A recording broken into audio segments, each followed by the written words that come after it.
Hello, and welcome to the Imposter Syndrome Network podcast, where everyone belongs, especially any of you who think you don't. My name is Chris Grundeman, and a shout out to Zoe Rose, who can't be here with us today. Don't worry, she'll be back. This is the Justin Ryburn episode, and I think you're going to enjoy it. Justin has a lifelong passion for technology and considers himself fortunate enough to have turned it into a career.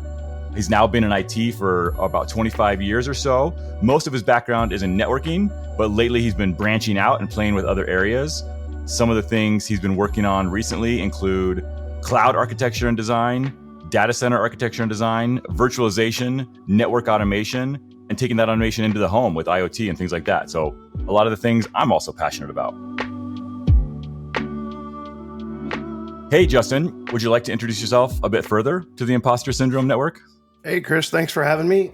I have to say it's an honor to be on the podcast. Just being here kind of kicks in my imposter syndrome a little bit. You've had a pretty impressive list of guests, but we won't pull at that thread. No, I think as far as the introduction, that pretty well covered it as a summary to get started, and we'll probably dive into a few more things as we go through the conversation here. Excellent. We will dive right in. One thing, I know that we are both day one authors for Juniper. I don't know how many folks are kind of Juniper fans and maybe followed the day one series. You wrote day one deploying BGP flow spec, which is pretty cool. I did a couple on IPv6. I wonder, maybe you could talk a little bit about that kind of process. I mean, obviously these are fairly short books and fairly technical, fairly hands-on, practical. But I wonder if maybe you can talk a little bit about your experience with writing a book. Yeah, so it's interesting how that came about. So at the time, I was doing a lot of reading research, playing around in the lab and learning about BGP flow spec because I had a customer engagement when I was working at Juniper where they were getting ready to deploy it and had a bunch of questions. And there was not much out there as far as good public-facing documentation and material and so forth. And so I was like, I probably should just write this down because, a year from now, 2 years from now, I'm going to forget it all if I don't write it down. And that way, if nothing else, I'll have a reference material. But then maybe I can help, those who come behind me and help out with their learning. So that was sort of the genesis behind it.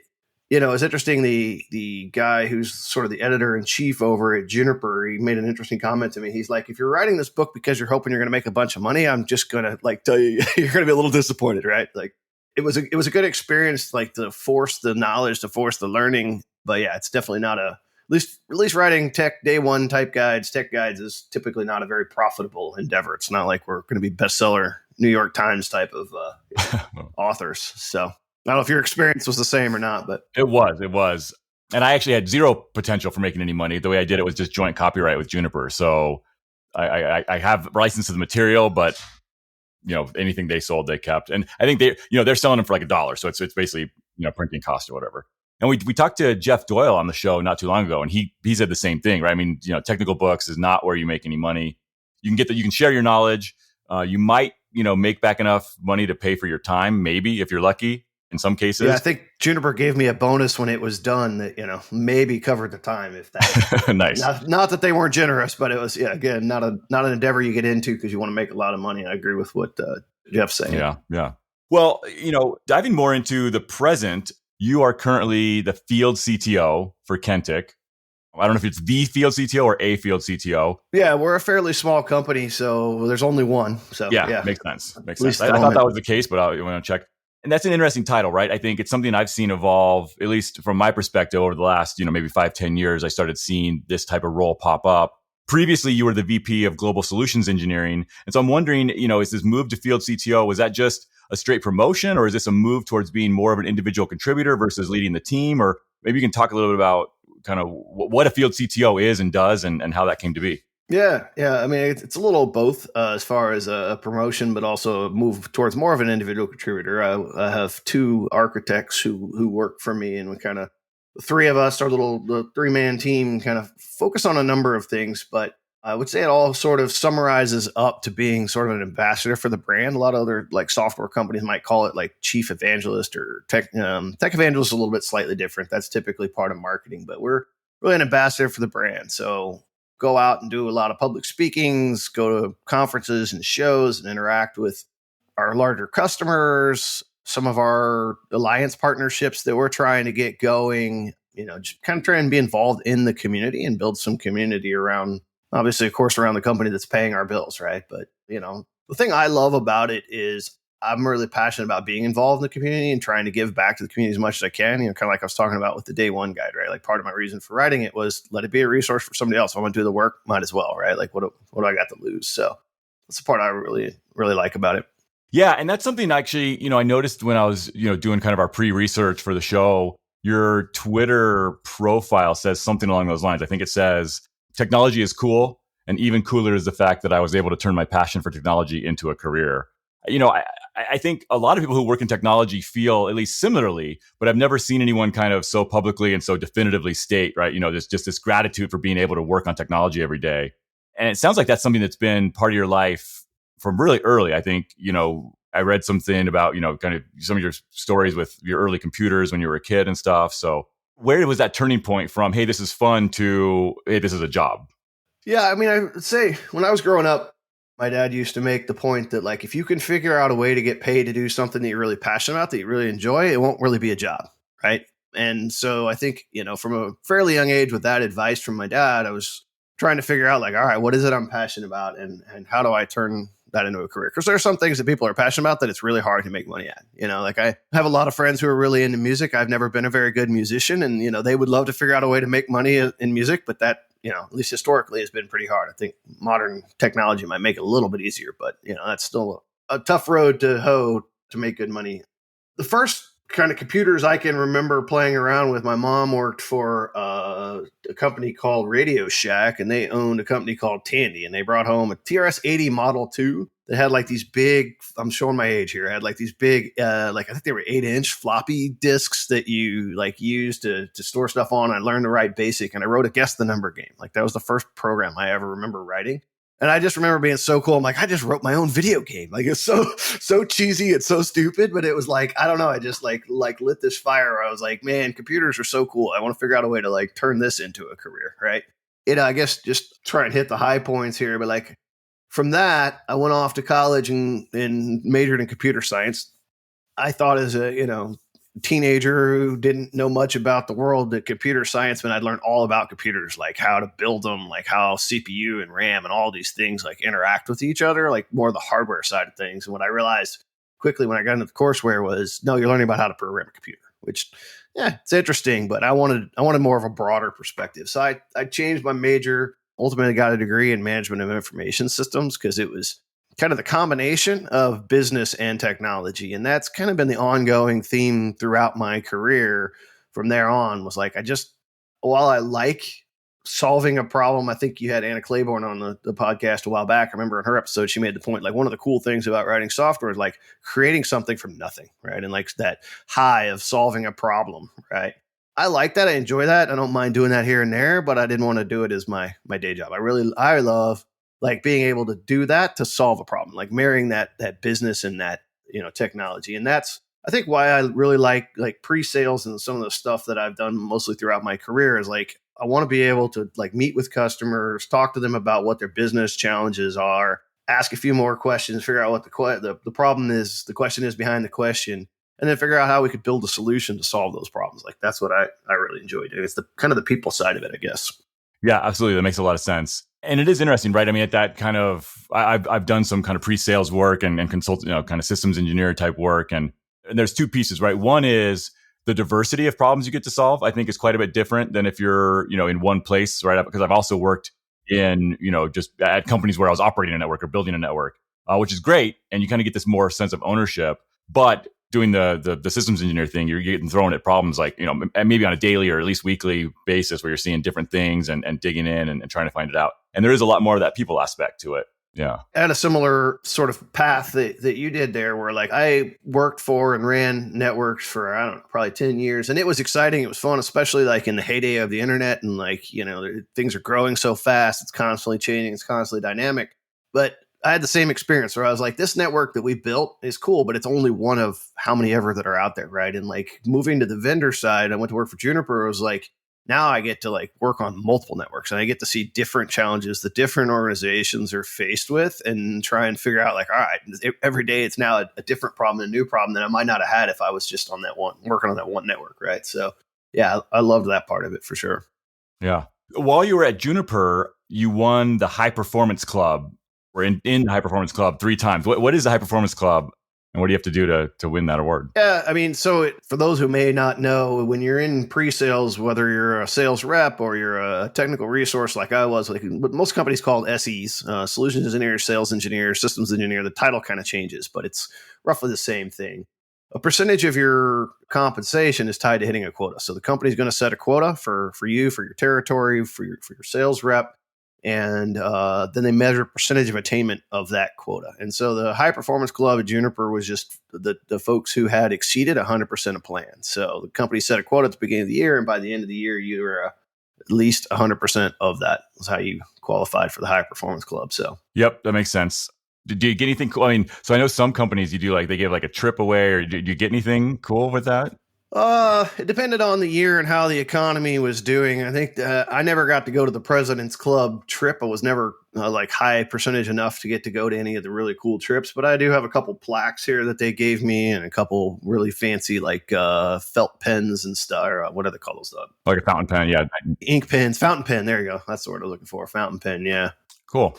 Hey, also, along those kind of career path things, I noticed, before Juniper, you were doing the sales engineer thing at Charter for a little less than a year, and a little bit earlier in your career, you worked for Savvis for like 6 months and like Nortel for 6 months.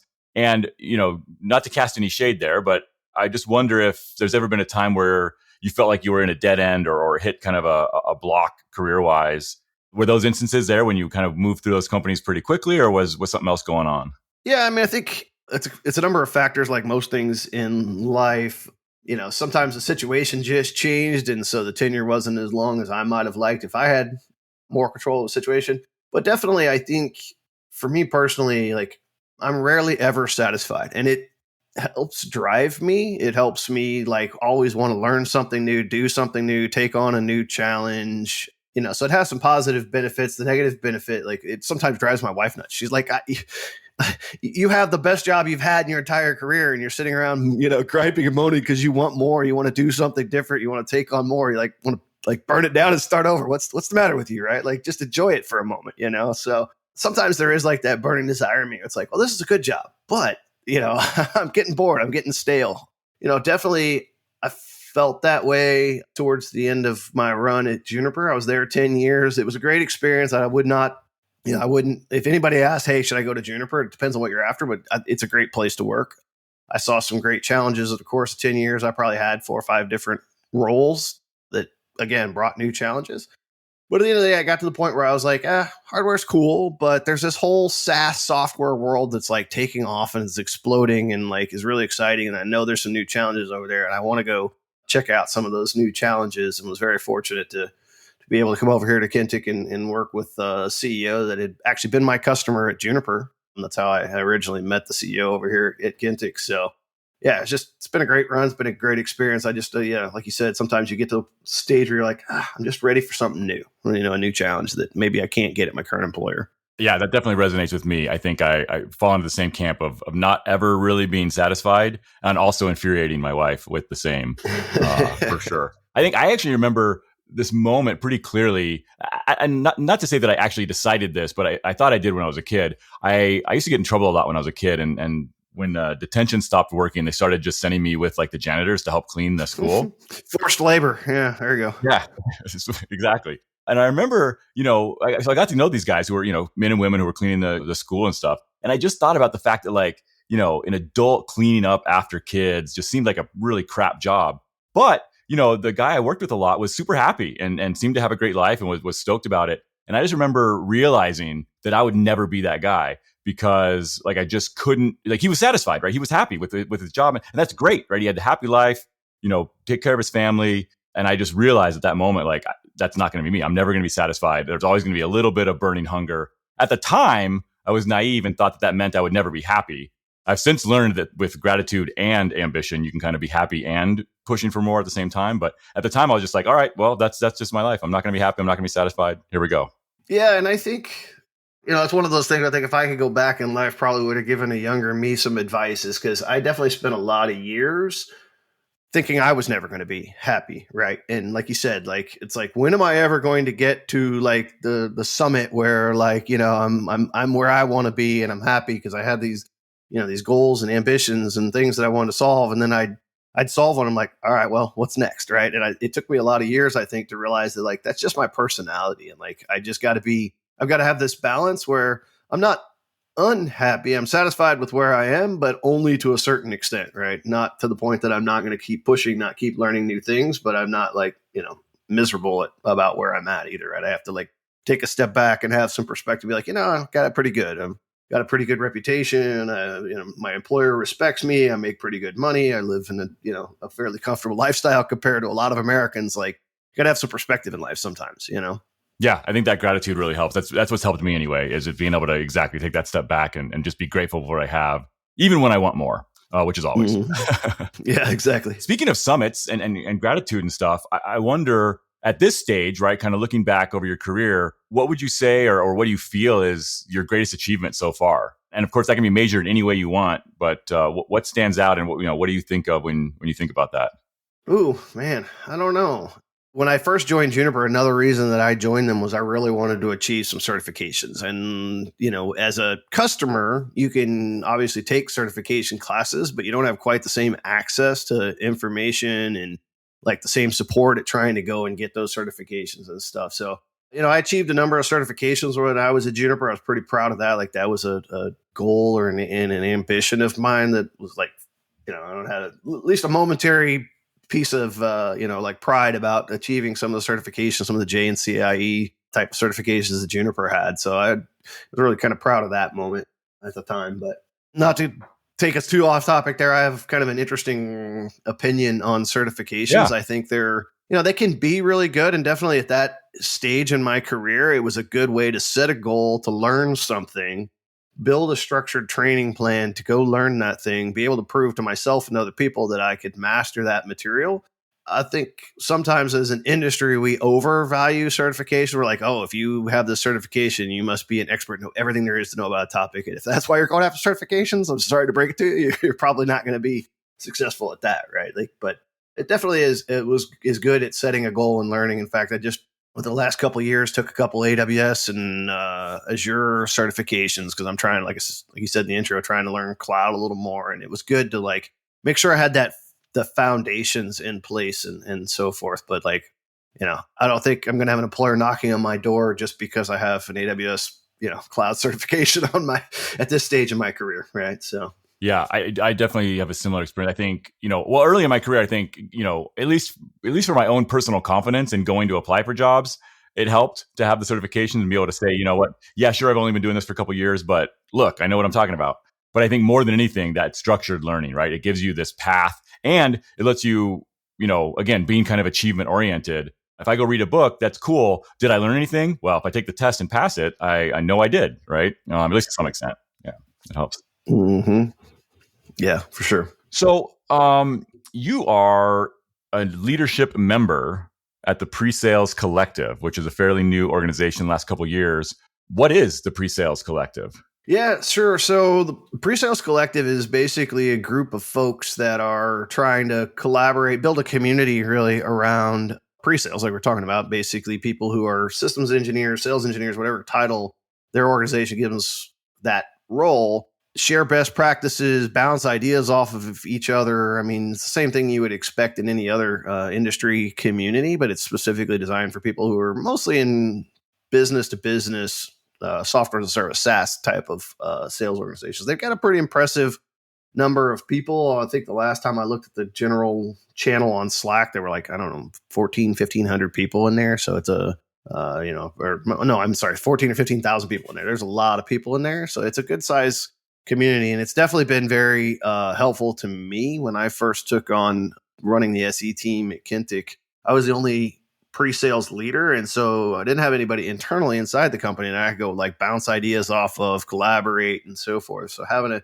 community of people who did similar roles at other companies was really helpful to be able to bounce those ideas off of, not feel like you're trying to solve every problem on your own in a vacuum, Yeah, that helps a lot.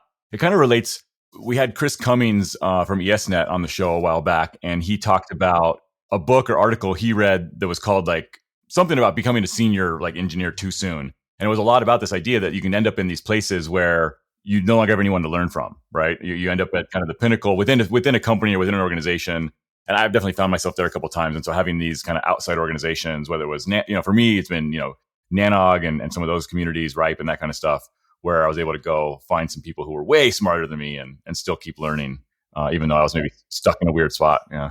Nanog's been another big one for me throughout my career. In fact, we were, talking before we started recording. I just got back from Nanog as we're recording this, and yeah, it's been huge for me. Like you said, I'm always. It doesn't help the imposter syndrome much when you attend a Nanog because there's so many, smart people that you're. But another piece of advice, I think it was my dad that gave me, or one of my early mentors gave me, was the way they phrased it was, if you find yourself to be the smartest person in the room, you're probably in the wrong room, right? And it's this idea of surrounding yourself with people that are, smarter than you are, just helps you get better, right? It like challenges you to learn more, to bounce ideas off of them, to get stronger. I can't exactly explain how it works in practice, but definitely it's proven itself true throughout my career that if I surround myself with people who are smarter than I am, like the rising tide raises all boats kind of thing, right? So absolutely. Yeah,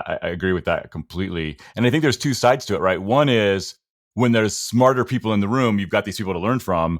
But also, I think just that mindset of approaching things and trying to find the people that are smarter than you, I think just helps with humility and just in general kind of, not putting yourself in your own place, but a little bit of that, right? Just making sure you don't get too big for your own britches. If you're trying to be the smartest one, you can turn into a real a-hole, right? I think. Yeah, for sure. And, there's a number of people in this community that have egos, and it's been off-putting, I know, for people trying to get into it, which is unfortunate because once you get to know the people, they are really, really good people. They're they're really smart. They want to be welcoming. But we all have, I think, some amount of ego to us, right, where we want to be able to prove that we belong, right, that we're smart enough to be here and to belong. And sometimes that comes across as as a negative. But I don't, I think most people don't mean it that way.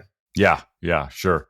Yeah, that's a funny story. I feel like I'm digging into my past a bunch in this episode, but there's another thing where when I was a kid, I watched a lot of like James Bond movies and like John Wayne movies and Clint Eastwood. And there's really this black and white, good and evil. There's these bad guys. And in those movies, the bad guys always lose. And so again, in my childhood mind, I started questioning like, why are there bad guys? Like, why would anybody choose to be the bad guy? No one likes them and they always lose. It bothered me for a while. Later on, I realized no one chooses to be the bad guy. Like everybody's usually thinks they're doing the right thing and just maybe doesn't know any better. Yeah, I mean, most of the time there's two sides to that story, right? They're painted as the bad guy, but if you really dig into the story, maybe that's not actually the truth of the situation. It's just portrayed that way, right? Yeah, interesting. So, hey, looking back over this career, obviously, 25 years is a long time.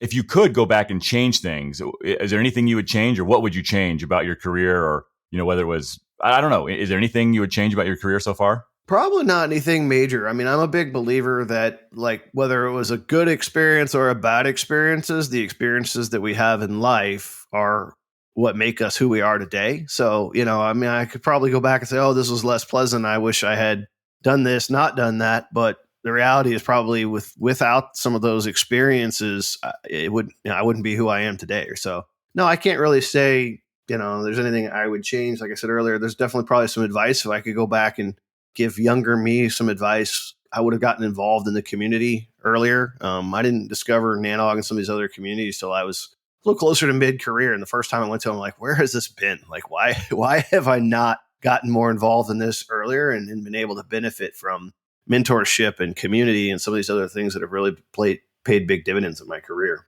Yeah, absolutely. Well, we are getting towards the end of our time here, unfortunately.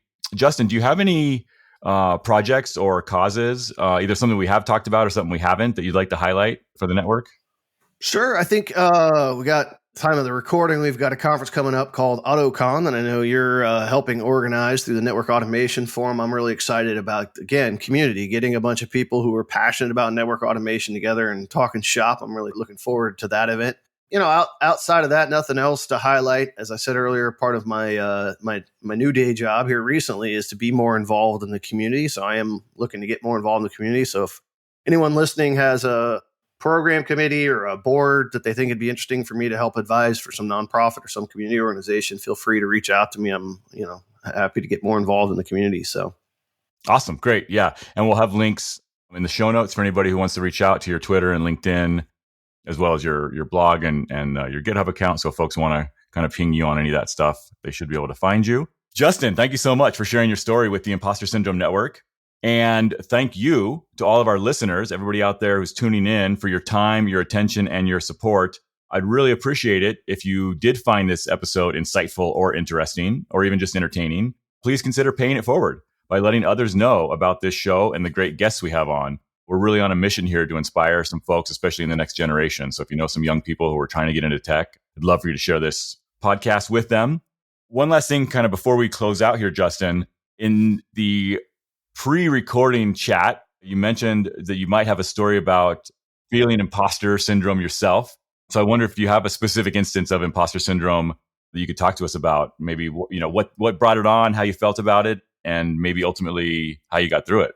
Yeah, the story actually involves you, Chris. So when I first joined Juniper, they put us through an IPv6 training class because all of our customers were starting to either test it or to deploy it. And so I went to this training class, spent a week doing the training, went through and got a certification. So I was like, all right, I know a bunch of stuff about IPv6. And this guy named Chris Grundeman had just written a day one guide like we talked about earlier. I picked it up and read the thing and realized I don't know crap about IPv6. This guy, Chris, is like on a whole nother planet compared to where I'm at. So yeah, it's just a humbling experience. It's like no matter how much you think you know, there's probably somebody out there who knows something you don't. You just got to get okay with that in this industry. So always, yeah. And like we talked about earlier, I think, even seeking that out, right? Even trying to find those areas where you don't know stuff. I find writing is really a good method of kind of realizing you don't know stuff, or just trying to explain something, right? Almost always when I go to explain something, I'm like, wait a minute, I don't really know it. Exactly. Yep, for sure. With that experience, did that spur any action on your part? Other than just kind of being like, oh crap, like I actually don't, know as much as I thought I did. Was there any kind of, anything that followed from that, or any outcomes or anything like that? Yeah, I think just spending more time with it. Like I felt like I thought before I read those day one guides that I had gotten to like the pinnacle of knowledge on IPv6. And then it was like humbling. That's like, all right, there's still a ways to go here. But it was like a motivator to be like, all right, let's spend some more time labbing some of this stuff up. Let's play around with some of these, things that we didn't cover in the training material that I went through so that I've got more knowledge on them and stuff. So yeah, it was just like, yep, you've come a ways, but you still got more to learn. So, keep learning was kind of the learning, the lesson from that. Yeah, I love that. I think that's one of the best ways to handle imposter syndrome from my own experience and talking to other guests as well, is that the more we can use that as kind of fuel to get better and learn rather than a debilitating feeling, I think we're in a good place. Yeah. And the way I've described it, I think to others is like you have to continually improve and compare yourself to your previous self, not to other people, right? If you spend your time comparing yourself to the Vent Surfs, the Jeff Doyle, some of the impressive list of guests that you've had here on your show, you're always going to feel imposter syndrome. But like if I go and compare myself now to myself, 10, 15, 20 years ago, I can definitely see that improvement. And that's what I really try to focus on is like, who am I and where am I compared to where I used to be, not who am I and where am I compared to some of these industry luminaries that you're surrounding yourself with, right? I love that. I think that's a great place to leave it, a great piece of advice. We will be back next week.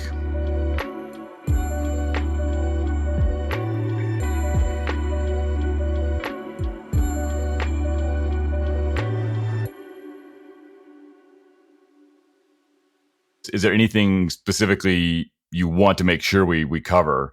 I know some people are really passionate about mentoring or certifications or, I don't know what else, some kind.